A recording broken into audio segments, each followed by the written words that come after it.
Okay, it is with great pleasure. Welcome, everyone. What a crowd. This is fantastic. This is, I'm sure, better than we could possibly have expected, standing room only. So, good on you. I'm picking up from the dean. Good on you. Been hanging around with her too long.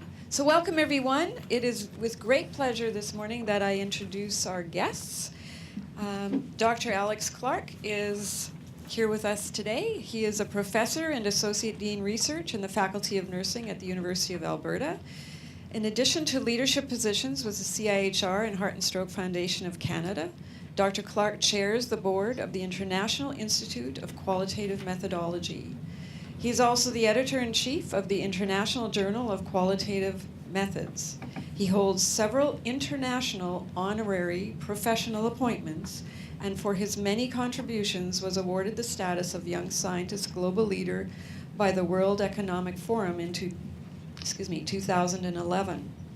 It was through our mutual research interest in heart disease and mentorship that our paths crossed in the mid-1980s. I couldn't find the date, but I think we're both a bit fuzzy on that one. And it was within the context of a CIHR-funded national mentorship program for emerging cardiovascular nurse scientists. Dr. Clark has clearly catapulted from his earlier research and mentoring experiences to build a national and international reputation as a career scientist and as an advocate for academic excellence in graduate students and early career scholars. Dr. Clark's research is in the area of complexity and critical realism, which you're going to hear all about this morning, critical realism theory, and has published in many of the most impactful journals such as the British Medical Journal, the Journal of Advanced Nursing, Social Science and Medicine, and Heart. So we're thrilled that he is here today to share his insights on this topic with our graduate students and faculty. Bailey Sousa is here as well today. She is the director of the International Institute of Qualitative Methodology at the University of Alberta. Bailey facilitates workshops around the world on workplace success and effective leadership, teamwork, and complex settings. In 2015, Bailey was named one of Edmonton's top 40 under 40 for her contributions to the city. Through their mutual connection and leadership roles in the International Institute of Qualitative Methodology, Alex and Bailey have been offering workshops together for several years on how to be effective graduate students and effective academics. It is my understanding that Alex and Bailey are currently writing a book together on this very topic, which I know all of us here will be anxiously awaiting to be published. Please join me in a warm welcome for Dr. Alex Clark and Bailey Sousa.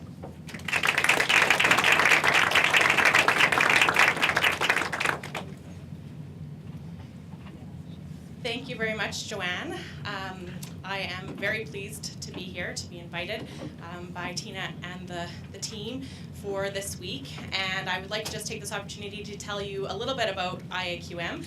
As Joanne mentioned, I'm the director, and I'm interested in meeting all of you personally over today and tomorrow, but give you a little bit of a formal presentation quickly. So, IAQM is an international interdisciplinary institute that is housed at the University of Alberta. And this institute was founded over 20 years ago by Janice Morris and has been in existence ever since, now growing to serve over 2,000 people annually over 35 countries. So we've really grown and expanded and believe we are truly an international interdisciplinary institute. Although we are housed in the Faculty of Nursing, which is why we know many of you here, but we are very broad in our scope. And although the institute was founded 20 years ago, the founders of IAQM have been hosting the Qualitative Health Research Conference for now almost 25 years. This conference is our flagship conference. This year will be our 24th annual Qualitative Health Research Conference.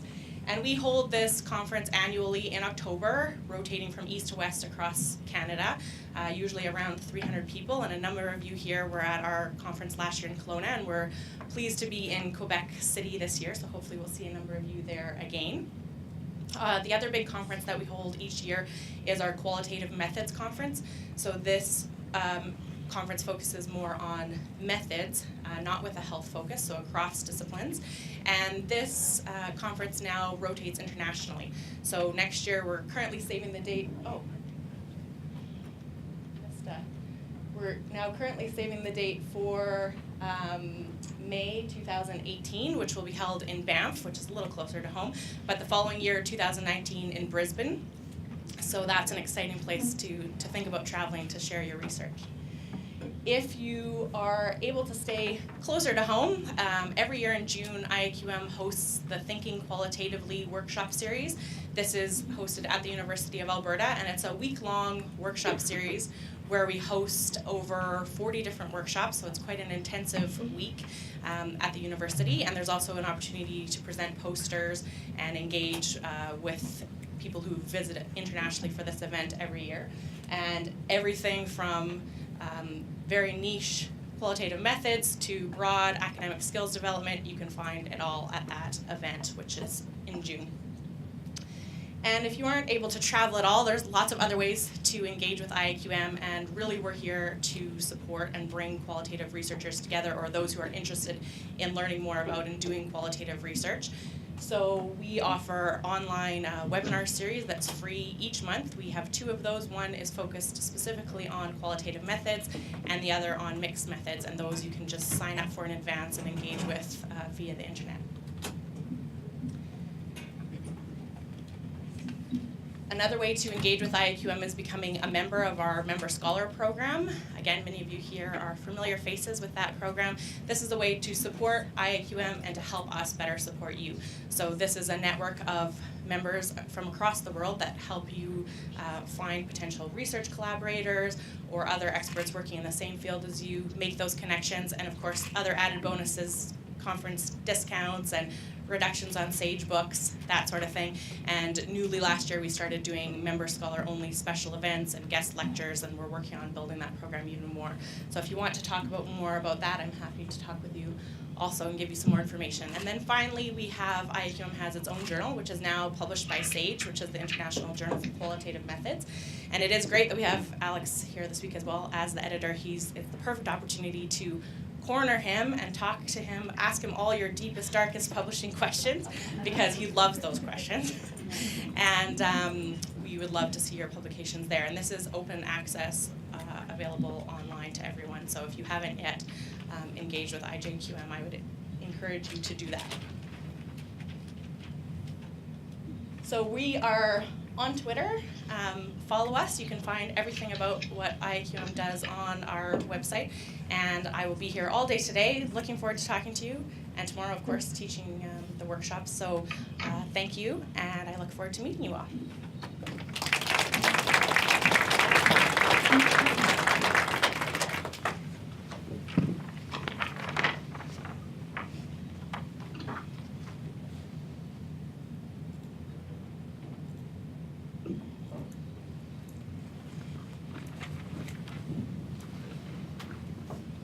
Great. There we go. Welcome, everyone. My name is Alex Clark, and you've heard a little bit about me. I'm a professor from the Faculty of Nursing at the University of Alberta, an Associate Dean Research there. And can I just say how privileged I am to be here, and what a pleasure it is to share and to learn and to meet each and every one of you, to hear about your research, to be part of this exciting, invigorating research symposium, and to think about some of the complexities that we address as we do this research, as we think about changing clinical practice, and hopefully then also changing the world.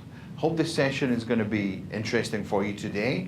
If you're interested, there is a hashtag, those of you on Twitter, hashtag HGRS2017. Feel free to tweet if you're in the room. We also have some colleagues online who I welcome also to this session. Really helpful colleagues, if you're online, if you can mute your microphones, just so we don't get any interference at our end. And feel free as we go also to let us know if you have questions. We'll try and keep an informal session today. So as we go along, shout, wave your arms, ask a question, ask for clarifications as we go along, and we'll try to address some of the issues, some of the questions that we have as we move forward with this. If you're interested in Twitter, my Twitter handle is there, and also emails if there's any questions at the end. You can see the email address there as well, alex.clark@ualberta.ca. It's good? Okay. So today we are going to focus on critical realism, what it is and how it is useful for research. And to think about that, no matter what research we are doing, how can we take this, what I call a meta-theory of critical realism, a complex lens, and apply it to the work that we do in healthcare. Okay. And many of the questions we're going to think about, many of the questions that you think about in research are questions to do with why. And often in health, we might think of interventions, we might think of describing, but this is a very particular type of question, a why type question. And when we think about why, we think in a particular way. And it's a word that you may or may not have heard of before. We think abductively. Anybody heard of the word abduction before? Yeah. That's great. Oh, that's great. How many of you, hands up, are students here? Hey, good for you. And graduate students? Any undergraduates here? Any academics? Salaried academics? Okay. Anyone who's not health? Which discipline? Sociology. Sociology. I'm just the academic. You're not sure? Okay, that's great. Okay, fantastic. That's really, really helpful. So when we think as academics or as students, we're often thinking abductively. Where does this manifest itself in everyday life? When we think abductively in everyday life and we don't even catch ourselves. So we think, and I don't know if you've ever noticed this, why do the trees move sometimes without anyone touching them? I don't know if you've noticed that. It kind of freaks me out. Is it invisible spirits or ghosts? Or is it something else? What do we think? Is it something else? What might that be? The wind. So air moving from high pressure areas to low pressure areas. We don't even think about it. But if we came to Earth from outer space as an alien, we would be maybe quite bemused by this. We readily just attribute that to the wind. Okay, as associated research, why do people get angry at me when I talk about applying for grants? What's going on there? Well, we read the social reactions all the time as well. We might say something to someone, we're reading always people's facial expressions, their verbal intonations, and thinking, oh, why are they doing that? Why are they behaving in that way? Why are they saying that? And we almost do this primordially. We do it without even recognizing we're doing it. We do it so automatically, but we're thinking abductively in social situations as well. Why in Glasgow did it rain again for the whole month? And we see complexity not only in social situations, not only in situations in the natural environment, we see them in meteorology as well. So why questions are all around us all the time. Why issues are all around us all the time. And we think abductively all the time because we're thinking about complexity all the time. Complexity in the weather, complexity in social situations, complexity in teaching situations, and complexity in research situations as well. And we're going to think today about complexity a little bit more pointedly, and maybe a bit more specifically about complexity than we thought about it before, thinking in particular about using complexity to explain those why questions, which are essentially questions to do with explanation. Why do things happen? Why do things not happen? Why do things happen when they do and why they do? All very central why type questions. And why type questions fascinate society and researchers and have done so over the last sort of 10, 15 years. Why, for example, did the global recession happen in 2007? And there is a field of economics called econometrics. Anybody heard of econometrics before? The most sophisticated quantitative data analyzed in the most sophisticated quantitative way to try and work out why this happened. And even then, we still don't really understand. And that could be for many reasons. this gentleman here called Tony Lawson suggests is because not everything that's important in economic systems can be measured. Which, of course, if you're an advocate for econometrics, is a problem. Because what you bring to the table offers an impoverished and incomplete explanation. And then the why questions become qualitative as well as quantitative as well, which is actually called, if you're interested, neo-heterodox economics. Why do most criminals reoffend? It's true. We know this from recidivism and data in societies all over sort of first world countries, middle income countries, that once you get in the criminal justice system, it's really hard to escape. And this scientist, complexity theorist called David Byrne, who has looked at this. Really, really complex questions over the life course trajectory. And I've explored why questions in my own research. Why do people exercise or not choose to exercise after a heart attack? What is going on there? What factors are influencing their choices around exercising or not exercising? When we know from a public health perspective, from a research perspective, there would be many health benefits. But there are deep, and I would say complex reasons why this doesn't happen. So I've had a research program, which we heard a little bit about earlier on from Joanne, about psychosocial and contextual dimensions of coronary heart disease. Drawing on critical realism in various ways to guide qualitative research, quantitative research, mixed methods, and systematic review. And I posit that ontology is more important than method. And if you do economy, as Bailey was saying, to want to talk to me about research, I would always say to you, methodologically, do whatever you want, so long as it's ontologically sound. You can mix methods. You can do anything that's justifiable, so long as it's ontologically justifiable. Don't get too caught up with methodological prescription. Think ontologically. And a lot of what we're going to talk about today, whether we recognize it or not, is about ontology. And in a very applied way, thirdly and lastly, I'm interested in what we can do to change and improve patient health outcomes. And rather than seeing the issue as being in one place, to think about what's most important or what factors lie between people, program, and places. And when we think about improving health outcomes, what is it about people that matters? What is it about programs or interventions that matters? And what is it about places that matters in that rich milieu? And looking at the interactions between those three. But it's far easier, perhaps, to think of health outcomes as just lying in patients, or just lying in programs, or just lying in places. But that, for me, does not face and grapple with the complexity here. And one of the challenges around doing this kind of work, once you start to go there, it can be almost paralyzing in terms of the full level and depth of complexity. And it's almost tempting to turn away from that complexity and go back to simplification because we want an easy life. And government sometimes wants easy answers. And research journals sometimes like easy answers as well.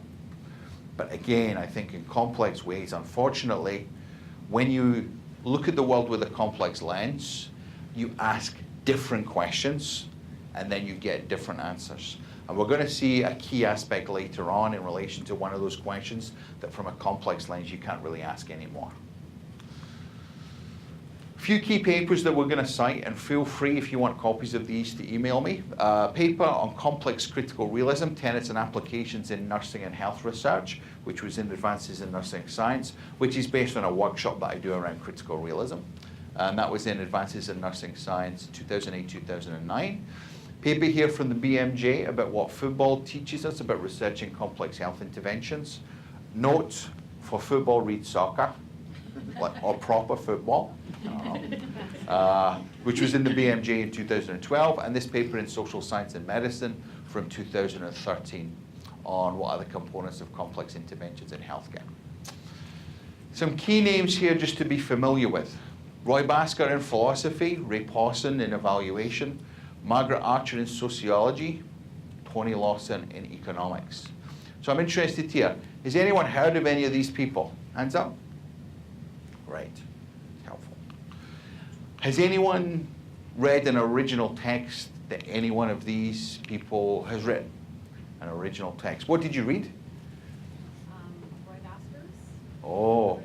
Roy Basker's original. Kudos. Well done. Yes? Also Pawson. Pawson. Which book, do you remember? It wasn't the book per se, there were several articles.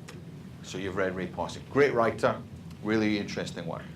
Margaret Archer, sociologist, Tony Lawson, economics as well. And have any of us used any of the work from Pawson, Archer, Bhaskar in our own work? What did you use? Bhaskar. Bhaskar for a research project? I'm using it, it's influencing my dissertation. Influencing your dissertation. Fantastic. Okay, that's really, really helpful to me.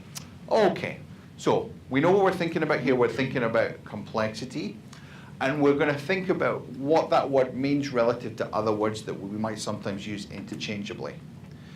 For example, the simple and the complicated. And if we remember nothing from this session beyond this, we will not use from henceforth in our life the words complex and complicated to be interchangeably again. And every time someone uses those words interchangeably, you can send me $1. The history of complexity is interesting. And whilst we talk about this work and we talk about this body of work as if it's a new thing, work around complexity actually goes back a long way. So, for example, to the 1960s in work in cybernetics and artificial intelligence and systems science, all the way through to dynamic systems theory and complexity science theory, moving forward to the 80s, different theories around the self-organization and agent-based modeling, emergence and systems dynamics, all the way up to the turn of the millennium.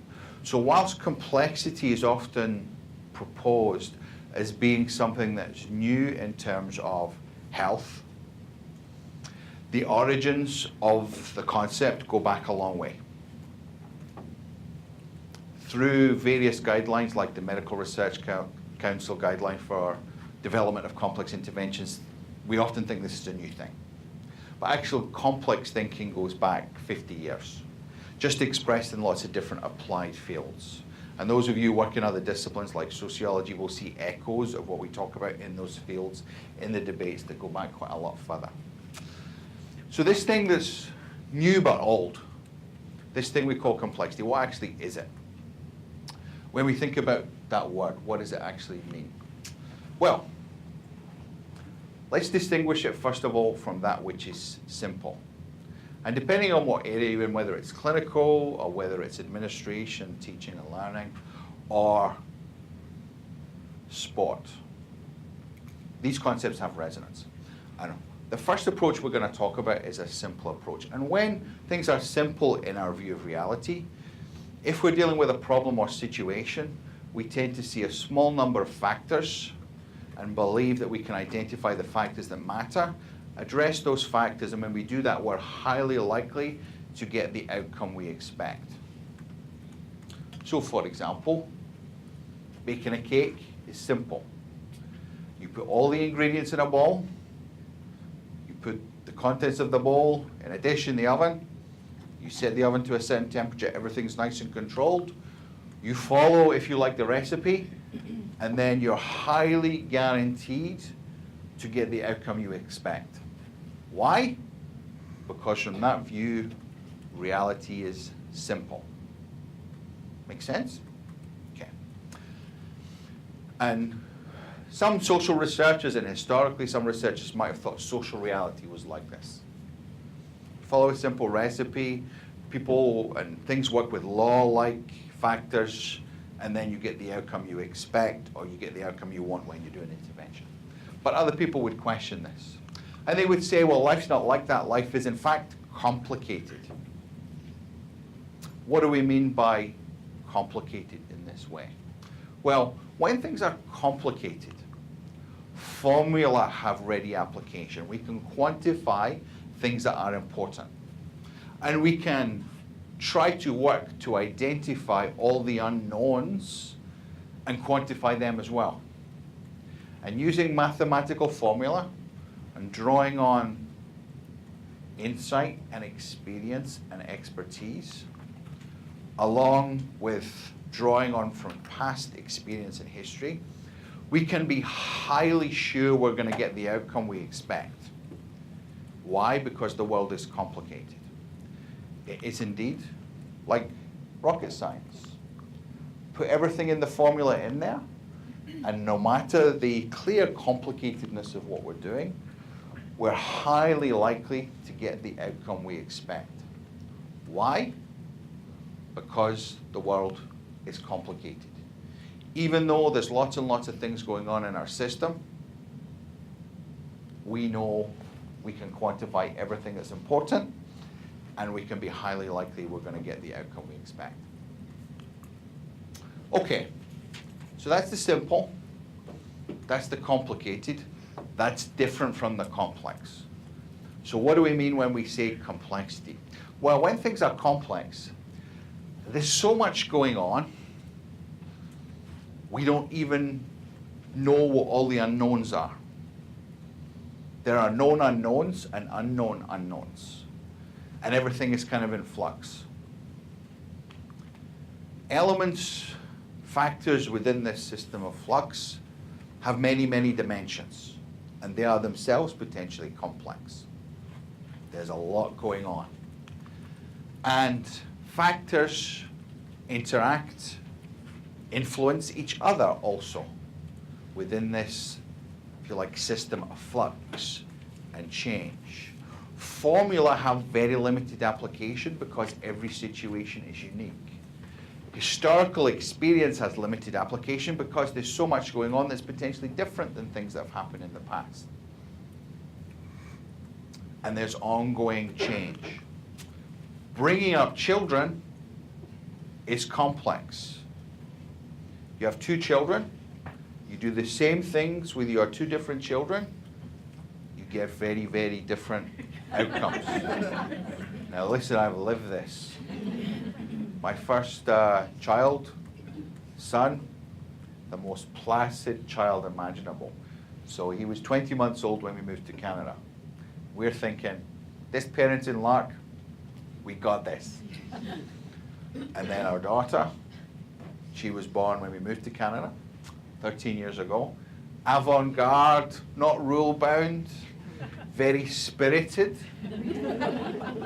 And from our views, we did exactly the same. But why did things turn out so different? Because, and they're both great kids, but they're so different. Why? Because reality is complex.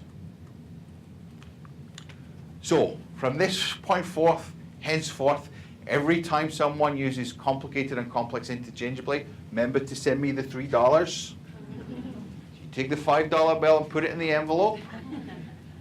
Complicated, requires formula, uses expertise, draws on precedents. Past experience can clearly guide and inform current situations. But if we follow these steps, we're highly likely to achieve the outcomes we expect. However, in complex systems, formula have limited application. Many, many factors are involved. Past experience provides limited assurance of future success. Why? Because every situation is unique. Reality is complex. And if we follow the steps, even then, success is in doubt. So, this is the difference between what's complicated and what's complex. Any questions? All make sense? Some university administrators, it's really interesting, see reality as simple. That a change in research outcomes in a faculty or department is just a matter of putting more inputs in, giving more supports. But those of us who would advocate, well, reality is more complex, we see cultural norms at play. We see personalities and the broader funding context at play as well. So you can see and infer people's lens around problems and reality from sometimes what they choose to do around them. And sometimes they are having that lens of simplicity. Sometimes there is also the lens of complicatedness. And some of the work I've done in relation to sports injury prevention, it's interesting, the researchers who are working in sports injury prevention, they have a mentality where they just think that they can identify all the things that they don't know are important, and quantify them and then build them in their knowledge translation interventions, and then we'll be able to prevent sports injuries. But there is that assumption of there's like a missing pieces in the jigsaw. And the simple way to affect outcomes is to find those missing pieces and put them in, and then everything will be great. Complexity researchers do not think that. And that raises interesting issues for us as professionals in the degree to which we do think we can influence things, but also recognizing that there'll always be parenthesis on that. We're always quite confined and constrained by the complexity of the world in which we live. And those of you who are educators will identify with this. You know when you're working, and students as well, when you're working and finding your courses challenging and your instructor is trying to help you. Yes, there's things that the instructors can do to help. There's things you can do as a student yourself to help you. But sometimes those things don't work. Why? Let's all say it once together. Because the world is complex. Absolutely. Okay, now let's think about that complexity a little bit more in terms of interventions. And here we're going to draw on a paper on what football teaches us about researching complex health interventions. And bear in mind, when we say football here, we mean soccer. What's the big issue in soccer? Now, I know some of you are good experts on this. What's the big issue in soccer? What's the primary outcome of a soccer game? Goals. Now, can you expand that a little bit more? Goals scored versus goals against. Fantastic. So, we have something that's socially agreed upon as a primary outcome, and we have something that's readily measurable. So this is quantifiable, and there's a socially agreed upon primary outcome here. So with that primary outcome being to the forefront of our minds, my question to you is, who would you rather have on your soccer team? We've got the guy on the left here, playing for the Silver Arrows, and we've got the guy on the right, playing for FC Barcelona. So, hands up, who wants the guy on the left? Alex Clark. Good man. Hands up, who wants the guy on the right in their soccer team? Okay. So I'm going to ask an abductive question here now. Why? Why? Almost everyone, we're almost unanimous there. Why Lionel Messi? Let me hear. I'm a professional. Oh, he's a professional soccer player. Goals for, so we know the outcome. Yeah, what's why professional soccer player? Like, what's going on there? What's your reasoning there, Josie? They're more likely to score more goals. They're more likely to score more goals. Now, you may not know this, but I actually do score quite a lot of goals as well. We'll just put that out there. Any other reasons why we might go for Messi? He's got a proven record of being an expert. As inferred, so he's got a proven record as inferred by what? His talent is he's successful. He scores goals, he makes a lot of money, he's with a successful team. Okay, so there's money issues at play here. He's been on a successful team. He scores goals. There's statistics as well in terms of his record. Anything else why we would have Messi? Ballon d'Or.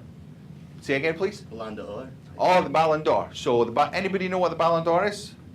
Okay, tell us what the Ballon d'Or is. Best player in the world. He's won it like 5 times. Yeah, so he's the player who's won, the best player in the world the most times. I think only Cristiano Ronaldo has won it similar. He's won it like 4 times. So he's been acclaimed by his peers, peer review, as the best player in the world 5 times. So any other reasons? Any other reasons we've forgotten? Yes. Presence in the team, he's able to influence. Yeah, interesting. So it's a really good point. So his own presence influences other things, which is a real concept of complexity. And one of the key elements of complexity is called distributed control. So if you put Messi in the team, and then maybe you put another great defensive midfield player like Iniesta, their presence really reverberates and the whole team play better. Any of you been on teams like that? Could be a research team or it could be a sports team as well, where one person on the team raises everybody's bar. It's pretty profound. Yeah. Except soccer's a weak link sport. Oh, So tell us about that. The weakest player Yes. on the team in soccer matters much more than the strongest player on the team. That's So interesting, therefore, yes. who your strongest player is, let's say you have Messi, doesn't matter as much as potentially your weakest players on your team who are active, right? Yes. So if you field a whole bunch of weak players and one Messi, you're gonna lose in soccer. Yeah, so you kind of have to spread your resources and get the team on the whole, the components of an intervention, if you like, sufficiently good enough that that weak link doesn't cause too many issues, particularly if the weak link is a goalkeeper, for example. It's bad. Final comment here, yes. I was going to say also that the assumption is that this person is actively playing for a large component of the game, so that factors into it as well. Absolutely. And when we think about games, like sometimes those of you who watched, I'm sorry, I'm a bit of a geek around this, the European Championship final last year with Portugal.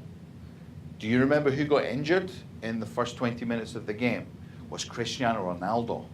So the whole of Portugal is like, and everyone watching on TV is like, that's it, they're never going to win. But they actually did win. But they have Ronaldo, who's seemed to be disproportionately good for that team. But, you know, the reality is players get injured. Unpredictables happen, or the player gets sent off by a dodgy refereeing decision, which always happens to my team. Yeah. And then all of a sudden, the strong link is gone, and then it matters a lot more about, are the other players good enough? Okay, so I'm hearing lots of arguments here.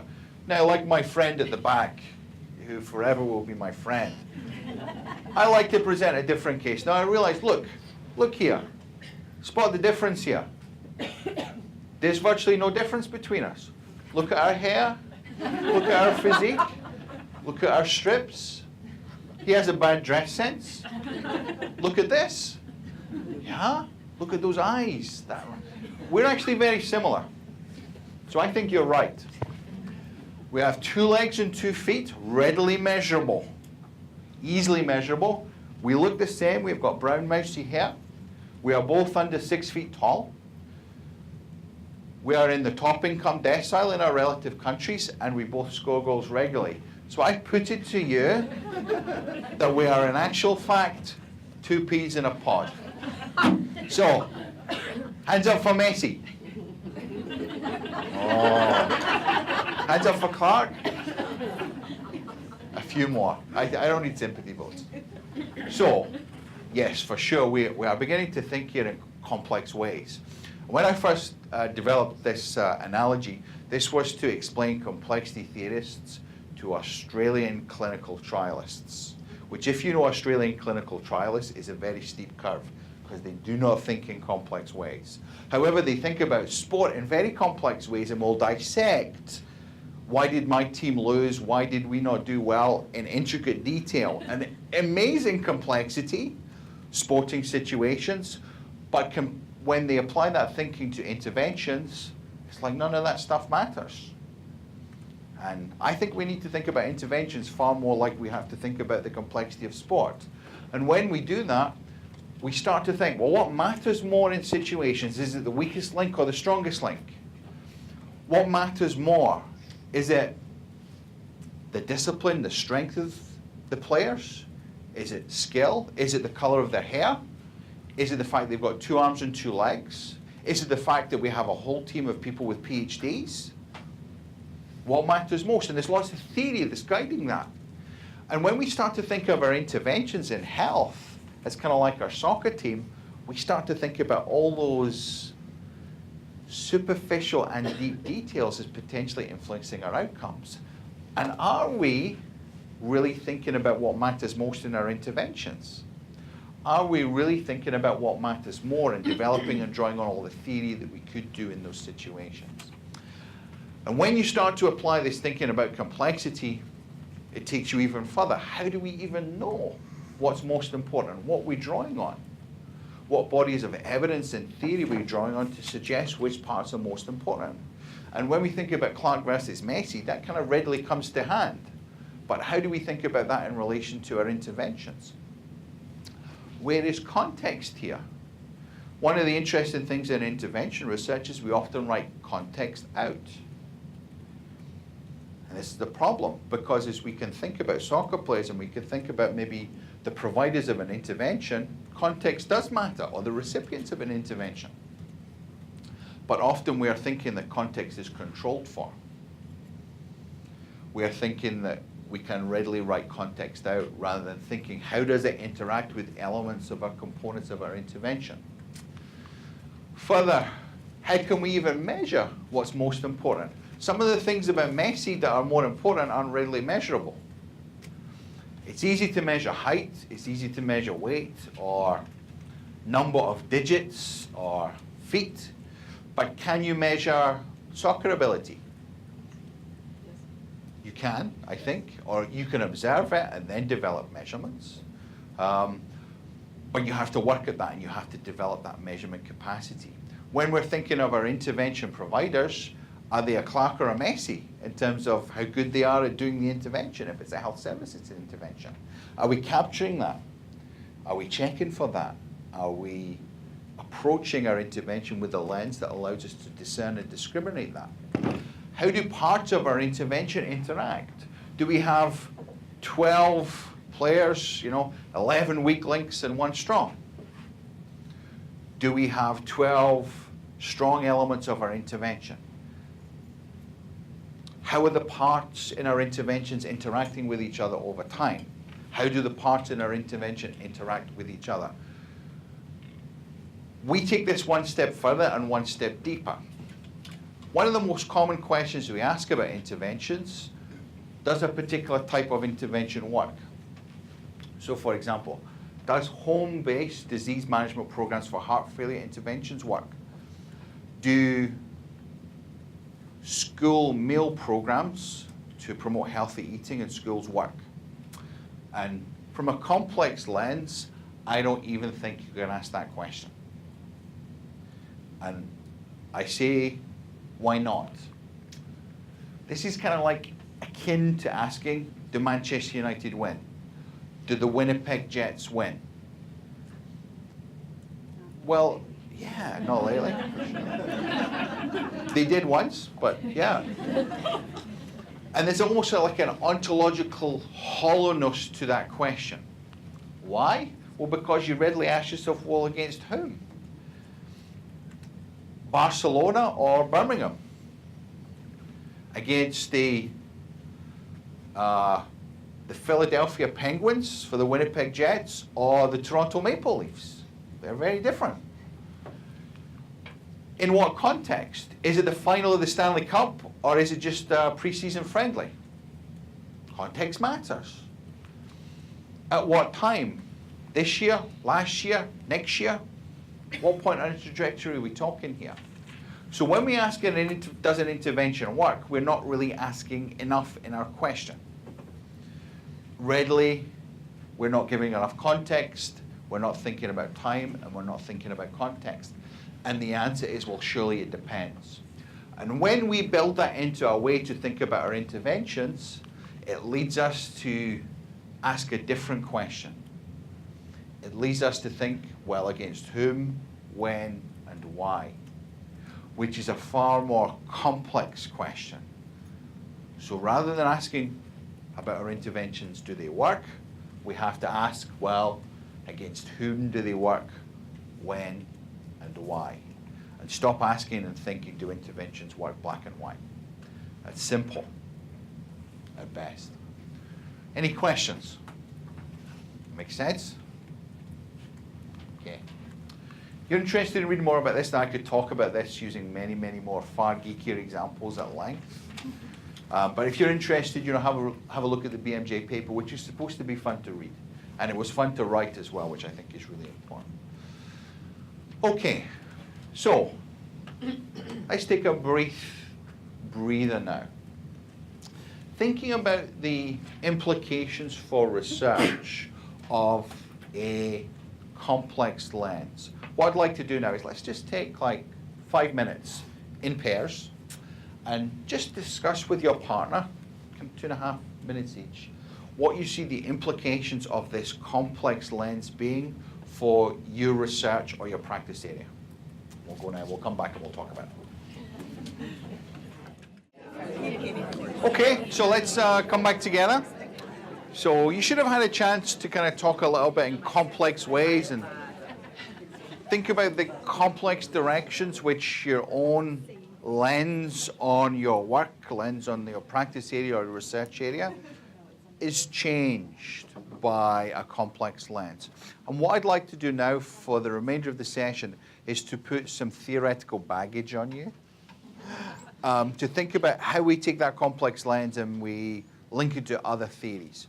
And we're going to talk about critical realist theory, and then we're going to talk about realist evaluation. But it will resonate a lot with what you've just talked about, but give you maybe a theoretical language and some ontological assumptions underpinning it. So this is the main philosopher, and we've heard some people have read work from Roy Bhaskar already, and he died a couple of years ago, but he was really the proponent of critical realism, and some of the other applied critical realists like Andrew Sayre, Tony Lawson, Carolyn New, and Ray Posser. And critical realism with the work of Roy Bhaskar started out with a question which sounds quite like an inversion. What must reality be like for science to be possible? And the rationale for this question was, if we know now more than we did 500 years ago, what must the nature of reality be like for that to be the case? And then see where that takes us in terms of ontological assumptions. And we're going to talk about 6 different tenets here, and we'll go through them one by one, so don't feel you have to copy them down. The main thing is to understand them, and you can get a copy of the slides if you want at the end. Okay, first of all, critical realism posits the existence of a mind-independent reality. Where is the truth? The truth is, light next slide for me. Where is the truth? The truth is out there. Yes, which is the motto of the X-Files. So we have this sense of truth being mind-independent. So we can kind of think about that and believe that in relation to physical reality. So this microphone exists whether I believe it to exist or not. So if I was to cover it up, maybe if I was a child I would think, oh, the microphone's disappeared. But just because I think that doesn't make it so. But we don't actually know that the microphone doesn't just disappear and vanish, if it's covered or not, but we believe it to be there. And the reality is that its existence is not dependent on whether we believe it to exist or not. Okay? Same thing with this table. Now, we may readily accept this in relation to physical things, but critical realism also posits that that exists for social things as well. But it does so in a way that also recognizes and values our hermeneutical perspective. So it is both constructivist and realist at the same time. Now, I'll give you an explanation of that. Culture in this way is out there, just as this microphone is out there from me. It exists separate from my mind. However, the culture can also influence my own behavior and can create issues for my own behavior, whether I believe that to be the case or not. Now, you can still look at my beliefs about the culture, and that would be useful and valid, but my beliefs don't determine things. My beliefs don't determine whether that culture exists or not, or the nature of it. Example from clinical practice here, working a lot with people who have had heart attacks. Often you would talk to people, this question came up last night, who've had a heart attack, and they would say, do you know, I feel fine, I don't think I had a heart attack after all. Despite the fact there would be evidence in their blood, the troponin levels, that they did have a heart attack. If we were to do a biopsy of their myocardium, we would see in likelihood that they had infarction in their heart. That there's other data, there's other evidence that suggests that their belief is not true. Now, the belief still exists, and from a qualitative perspective, it's useful to research, but it doesn't determine reality. Their heart doesn't get better just because they think they're fine. Now, some of the problems when we do qualitative research is we confuse valuing people's perspectives with ascribing reality to them in an objective way. That the truth is in here determines the truth that's out there. And critical realism would say that isn't the case. It's easier to think about in relation to culture, but That's something that exists around us in culture and society, this non-physical reality. And from a critical realist perspective, that social and cultural reality is mind independent. Give you an example here. If I was to go to my faculty one hot Edmonton summer's day without a shirt on, and I sincerely believe, so this is an artist representation, I sincerely believe that my faculty would recognize I'm a bit hot that day, and I thought, I think my faculty will go with that. I believe that. What do we think would happen? Gentlemen, what would happen? Uh-oh. Yeah, we'd get feedback.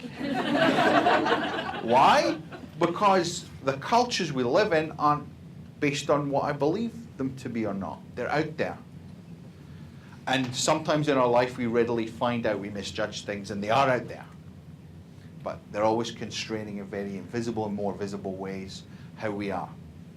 So culture has this mind-independent quality. So more useful not to think here of subject and objective. Think about mind dependence and mind independence. You can still have social constructivism here. You can still have the belief that I have that this is okay, and that's interesting from a phenomenological perspective to look at because it influences my behavior. But the culture is nevertheless out there. So I'm sorry you have to think about this image from this point on whenever you hear about the mind independence nature of culture. But, okay, so that's the key tenet. Key tenet 2. And this is the hardest one. So once we get past this, we're good. The reality is based on a stratified emergent generative ontology that's formed of 3 main elements: the real, the actual, the empirical. And this is actually really easy. The actual are events and outcomes as they occur in the real world. The real are the underlying causes and factors that influence the outcomes in the real world. And the empirical is human perspectives of these things.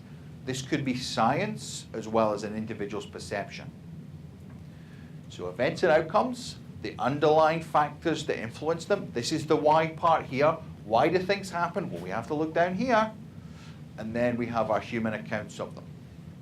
And this is a kind of tri-patriot view of reality that's made up of 3 different domains. Critical realism, inherently, when we ask the why questions, we move from outcomes to what causes them.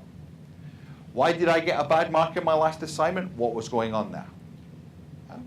Does that make sense? Where does the stratified part come from? Well, the stratified part comes from things coexisting at the same time. And I'm trying to think what day of the week it is. It's a Monday or Tuesday. Tuesday, there we go. So it's a sobering thought for a Tuesday, but the reality is we're just piles of subatomic particles and nothing more. If you take the subatomic particles away, we cease to exist, which is quite sobering. However, surely we're more than that. We're actually cells. And surely we're more than cells. We're actually cells that are kind of clustered together in biological systems. And there's an independent reality of this, that whilst it's dependent on this, is somehow different. And we're more than just biology, we're psychology, and we're social as well. And those of us who are interested in public health and the aggregate level, we're not just individual human beings that are social and psychological, we're populations as well. And this notion of stratification can recognize that, yes, there's a dependency here on the things that are more fundamental, but there's something more and different as we move up. And phenomena can emerge from interactions within and across these domains. Like hydrogen and oxygen comes together to form water, so psychological and social factors can come together to influence population health. So there is a kind of movement between and across these different layers, but everything is ultimately codependent. And things can exist at different levels at the same time, which is why a researcher can say, well, I'm a chemist, and I'm interested in things at this level, the biochemical level, and a psychologist can say, oh, well, I'm a psychologist, I'm interested in things at this level. There's a truth to both of them. They can coexist at the same time, even though they are very different and may exist in the same human being or the same phenomena. That makes sense? Okay. The concept of emergence is interesting, which is the so-called Lennon and McCartney effect, whereby you bring 2 things together, they can form something new and different and have more power than those 2 things alone. It could be the Messi and Ronaldo effect in a football team. Those two players playing on a team will create a new kind of power and a new kind of influence. When we apply that to an intervention, could two components in our interventions come together to create a new kind of power? Those of you who write with another person, you would know that sometimes if you write well with that person, you both raise your game. It's like the power of you coming together creates something new. And this is the concept of sociological emergence. And this exists in complex systems. Okay, it's easy from here on in. We've already established that critical realism focuses on explanation, moving from stuff happening to why do those things happen.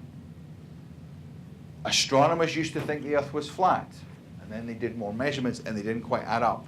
So then they worked out, well, why are they not adding up? Oh, maybe the Earth's not flat after all. They're moving from merely observing events to explaining them, to thinking about what's going on here, to what's causing these things to happen.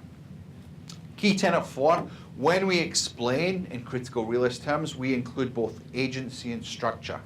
We include both individual factors and contextual factors in our explanations. So we can include hermeneutical dimensions, attitudes, beliefs, elements of reason, and recognize that people have agency.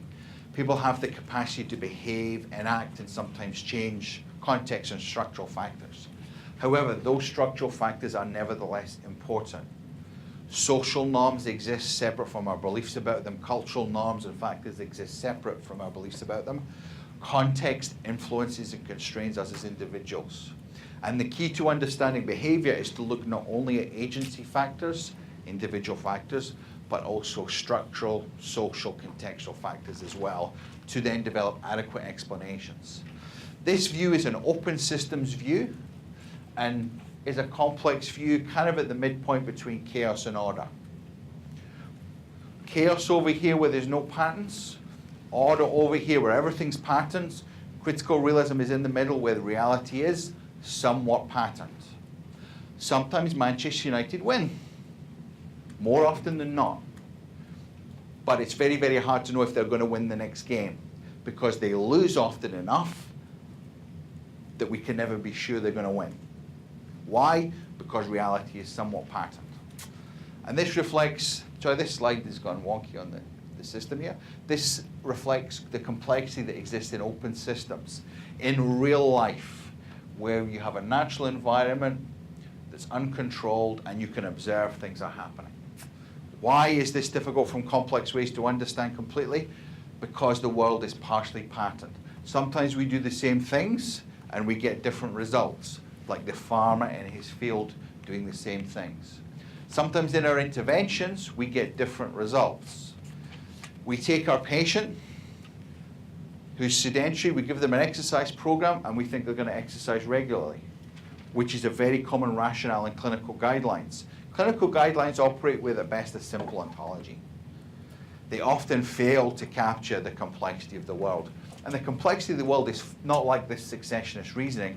The complexity world is far more generative, where many, many factors come together at the same time. Even a small change in one of these factors could lead to a big change in our outcome. Why? Because the world is complex. The so-called butterfly effect refers to just one small change in one of these things, causing a big change over here. If you think of a simple relationship, a candle, simple ontology would be flame plus wick equals lit candle. Under this view though, well, what about the oxygen? What about the lack of wind? What about the chemical composition of the wick? What about the chemical composition of the match? When you start to break it down, there's manifold things that have to be in place for that simple relationship to happen. And this is a view of causation known as a generative view that brings into that causative relationship far many more things that are necessary for that to hold. And when we start to even think about simple causative relationships, there are often many more things that those relationships are dependent on, that we've forgotten about, that we've not thought about, that we have to really think about from a complex lens. Finally, when we view the world in this way, we are led by the messiness and complexity of reality not our methodological pre-selection or our disciplinary lens. Critical realist work must grapple with the complexities of the world, not where we're coming from, and not overly narrow approaches to seeing and understanding that complexity. If you like, let the complexity speak, let the complexity be manifest, and then we can try to deal with it. This can be challenging for us because we like to predetermine methods, and we're very, very routed within our disciplinary blinkers, our lenses. It's why post-disciplinariness or multidisciplinary teams are important. To stop thinking about where we're coming from, which is post-disciplinarity, and then putting different researchers together, perhaps on a team, to understand complex problems and challenges differently. So critical realism has 6 key tenets. Let's just go through this. The existence of a mind-independent reality that can be fallibly known. The stratified emergent generative ontology with an explanatory focus that recognizes the role of agency and structure, that views reality as being a complex system, and advocates approaches based on methodological eclecticism and post-disciplinarity. Okay. So, I think, as I said at the beginning, you can do any method based on this. Qual, quant, systematic review, as long as you think ontologically. Come to the world with this complexity lens and see where the world takes you with your work. Don't worry that Pawson says this or grounded theory says that. Be led by the ontology. Let that be your guide. And some people have developed more applied research methods loosely based on this ontology to give approaches that are a bit more prescriptive but a bit more useful in particular situations. And one of these approaches that's gained lots of notoriety is realistic evaluation, which asks the question, what works for whom, when, and why? Which is kind of like, do Manchester United win? Well, when, with whom, and in what circumstances? It's a lens through which to approach questions to do with why that's deeper and more nuanced. Anybody heard of realist evaluation before? Great. Okay. So realist evaluation has its roots in the lack of replicability of many, many social studies and interventions, whereby usually when researchers develop an intervention that works in a single study, they think, I've cracked it. We have the effective intervention that can now be used for patients with heart failure, kids with nutritional needs. In any circumstances, at any point in time, with whoever giving the intervention, because that's kind of what you're saying if you're saying this thing works. And when we approach interventions with that simple lens, it's really hard to explain why our findings aren't replicated in subsequent studies, because it should work. Sometimes we would say, or the feasibility or the fidelity of the intervention was poor. But it's really hard from a paradigmatic perspective to assimilate lack of replicability of findings. And with previous approaches like this, there was low insight into reasons for variations, and also arguably a very superficial ontology that could assimilate why there would be differences over time and over setting. And realist evaluation said, well, what's missing from research? An ontological approach to understanding what interventions and their outcomes, a means of explaining why we're getting different outcomes in different situations in a way and a means that's deep, as opposed to showing that superficial successionist reasoning. And this approach was originally developed in relation to CCTV cameras, closed-circuit television cameras that were posited based on some pilot studies to reduce crime. And in the UK, everywhere introduced CCTV cameras thinking that they would reduce crime. And the reality is they reduced it in some settings, but they actually increased crime in other settings. It was a panacea based on some small pilot work, but with this notion simplistically that, well, this works, so it must work in every situation, in every context, in every point in time. And realist evaluation will question this. And I'd like us to think now why that might be the case and what the implications of that are for intervention research. And to do this, we're going to think about mechanisms and contexts. And interventions in critical realist terms aren't the most powerful parts, if you like, of the equation. They're not the most powerful, influential element of what causes effects. What is as or more important are the mechanisms through which the intervention works and how context moderates this. So we're introducing some new concepts and language here that suggest that the power is not in the intervention, it's the ways in which the intervention works or its mechanisms and how context moderates that. And we're going to think up a very academic, high culture example to think about this. We're going to go down to Tickletown. Any of you know where Tickletown is or where that's been featured, Tickletown? You familiar with Mr. Tickle? Well, Mr. Tickle lives in Tickletown. What's Mr. Tickle's intervention? Pardon me? Tickling. Okay. So Mr. Tickle has an intervention. You can see this intervention here. The wiggling of digits. This is his intervention. And you can see this at various points in Tickletown. His population are the other residents of Tickletown. The intervention is administered through wiggling digits. Ideally, his comparison group is no tickles. So, what's Mr. Tickle's ideal outcome? What outcome is Mr. Tickle seeking? What's he looking to facilitate? Laughter. Okay. Now, I don't know if any of you have ever tried to tickle someone on the bus. I don't want to go there.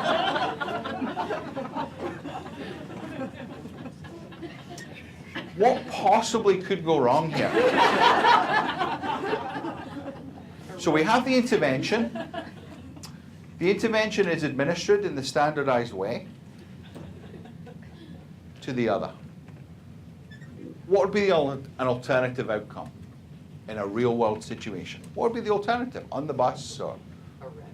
Arrest? Why would you be arrested? Assault. Assault? Okay. Why? What's Lack of consent for touching. okay? Lack of consent for touching, social norms. Are you likely to get laughter? No. Okay. So where's the power here? I thought it was in the intervention. You can see here. The intervention, the tickle, as Mr. Grumpy here testifies, that's not where the power is. The mechanism of the tickle is also interesting, whereby there's physiological mechanisms. Physiologically, and this is a good fact for the day, you cannot tickle yourself. If you tried, you'll know it's just sensation. Yeah? Physiologically, there's something to do with the mechanism of the way, the physiology of the tickle, that you will only get laughter with someone else. In what context can we see a tickle achieving its outcome, i.e. laughter? In what context? Parent-child. Parent-child, absolutely. It's great when you've got kids, you can tickle them and you get them to tell them that you're the king and you're the best. Yeah?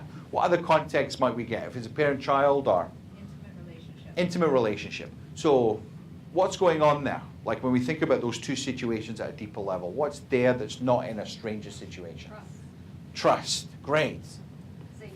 Safety. Fantastic. Anything else? Trust, safety, familiarity, the social meaning, relationship. Yeah. Consent. Absolutely, yeah. Sometimes if you have a spouse, you do that funny thing where you tickle them when they don't want to. Run the phone call or whatever. Yeah. So you have various things that are contextually in place that change the very nature of the outcome, almost in a kind of bipolar way. Why? Well, because context is everything. And the mechanism matters, whether you're tickling yourself or you're tickling another. The physiological mechanism at play there has no inherent meaning necessarily. Everything is about the context. So we need to stop thinking about the power of our interventions being inherently in our interventions, just like the power of the tickle being inherent in it. What is actually as or more important are the mechanisms at play and the context in which that occurs. And that is what realist evaluation posits. That the power of the intervention is not in the intervention itself, it's the mechanism through which it happens and the context in which it occurs, and that's what determines your outcome.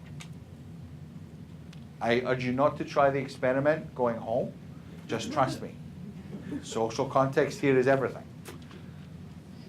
And this has been used by researchers in relation to clinical issues. So for example, I've done this in the past to look at why do some people exercise after a heart attack and some people don't? Because we know people get lots of leaflets. They're told, if you exercise, you will reduce your chances of a recurrent event. And if you don't, then you're at risk. And maybe 20% of people choose to exercise and 80% of people don't. Why? Well, that's interesting to find out all the different things that are going on there. And why our interventions to promote exercise aren't working. Why do some breastfeeding interventions are working in some contexts and not others? What's going on in terms of the social meaning of breastfeeding to mitigate and influence the reactions to those interventions? It's just like our tickle example. The social norms, the deeper theorization, just like we talked about in the relationship piece and the trust piece, that's going on there to change the way that intervention is seen and reacted to. May even be the provider of the intervention that's different in different contexts, but we need to start to unpack that. Why do some school feeding programs work and others do not? Again, you can see the line of questioning here. You can see the ontological reasoning at play here. Okay, so we've covered the 6 main tenets of critical realism and also realist evaluation. So I'd like to open the floor up now for the last 10 minutes so we can share. In what ways do you see, based on your discussion with each other and what we've talked about, complexity concepts being suitable to examine research questions in your area and around realist evaluation or complex critical realism? How can qualitative research be used? What do we think? Yes, nice and loud so everyone can hear. So my research is looking. Maybe this would work. Okay. Hello? Okay. There. Hello. And you maybe say who you are. That would be My great. name's Brenda Peters-Wottrell. I'm a nursing PhD student. So I'm looking at moral distress in oncology nursing. And some of the critiques of the existing research, most recently by Musto and Rodney, is that there's an excessive reliance on linear causal mechanisms when in fact there's a complex reality in the healthcare system that needs to be attended to in looking at the genesis of moral distress. So my study is very much influenced by critical realist thought, although it's not primarily a critical evaluation. I think where I'm struggling a little bit is that what I'm looking at is oncology nurses' perceptions of what is happening in the situation that leads to moral distress and their perceptions of the context in which it occurs, which sort of seems to be at odds with this mind-independent reality. But what I would assert is that the nurse's evaluation of the situation is inherent in the definition of moral distress. So moral distress is when nurses believe that they know the appropriate thing to do and are somehow constrained, or there's more conflict about what they should be doing. So I would argue that those perceptions are an inherent part of the genesis and are one of the generative mechanisms of moral distress.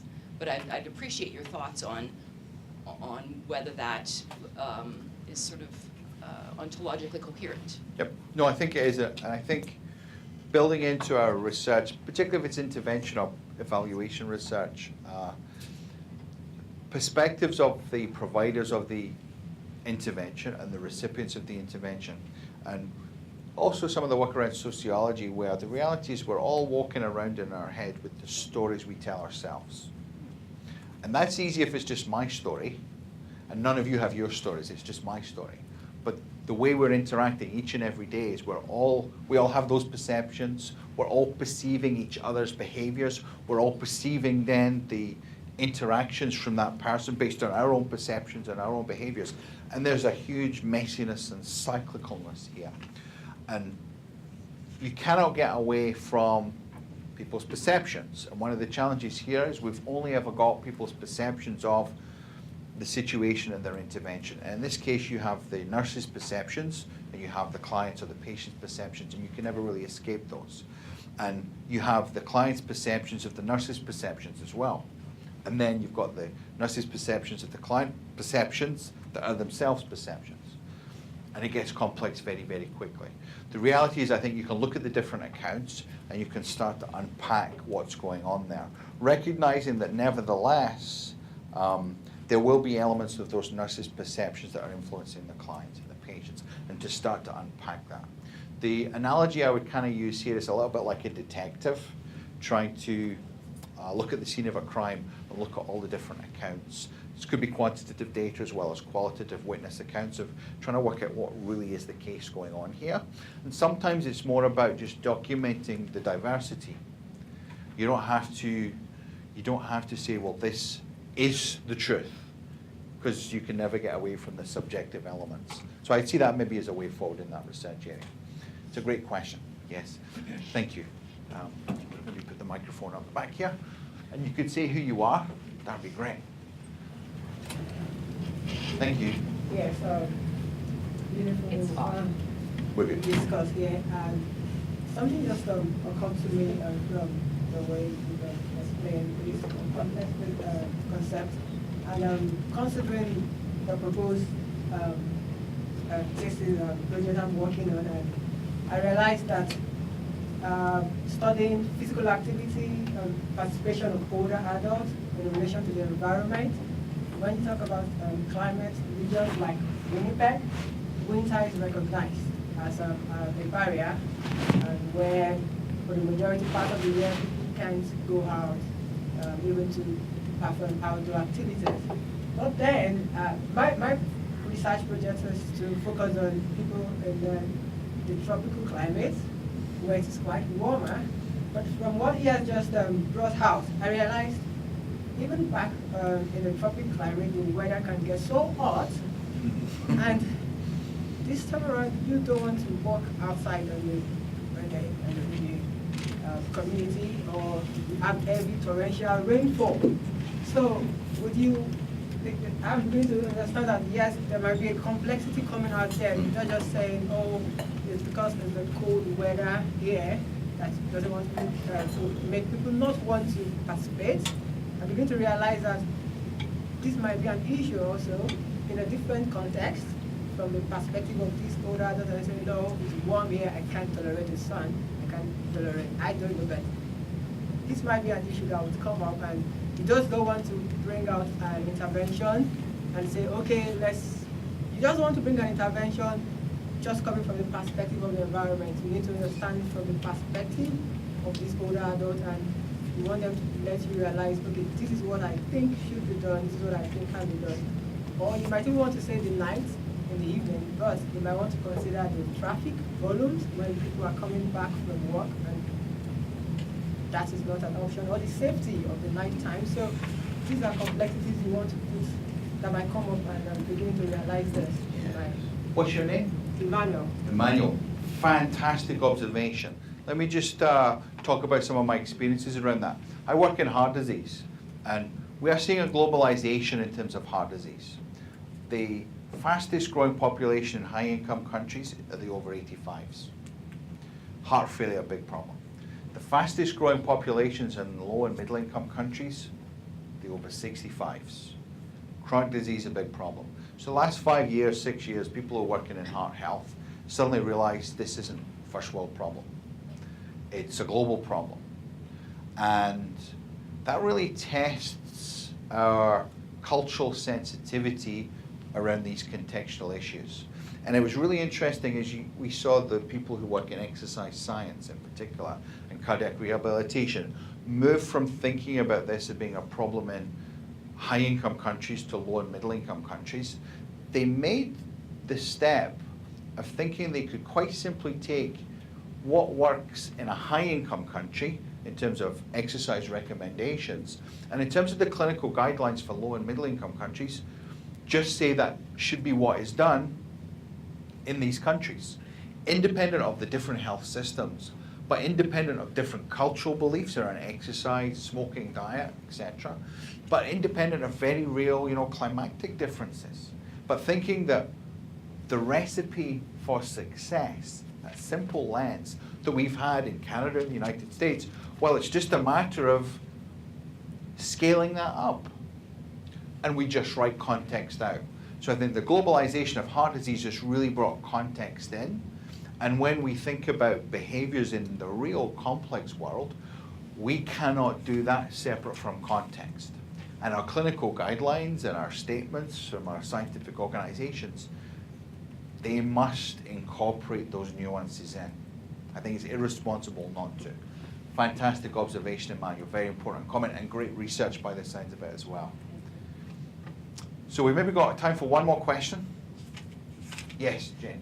Hi, it's not really a question, well, it's not really a question, but answering your question Yes. there, I think complexity is involved in my research with the population.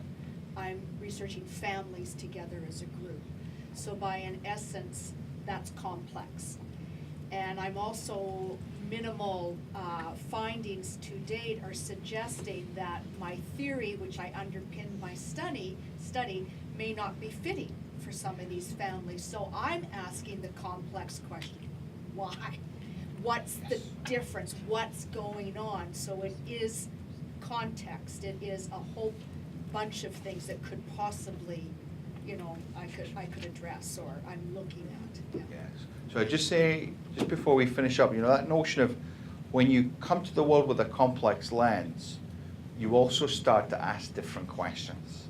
And it can be difficult because, disciplines are quite used to asking the simple what works question. And when you bring new questions that are loaded with complexity about what works for whom, when, and why, that can be quite disconcerting. But remember, we don't use the word simple when we mean complex. We don't use the word complicated when we mean complex. And don't forget to send me your $10 every time people make those mistakes. We want to think in complex ways. Thank you very much.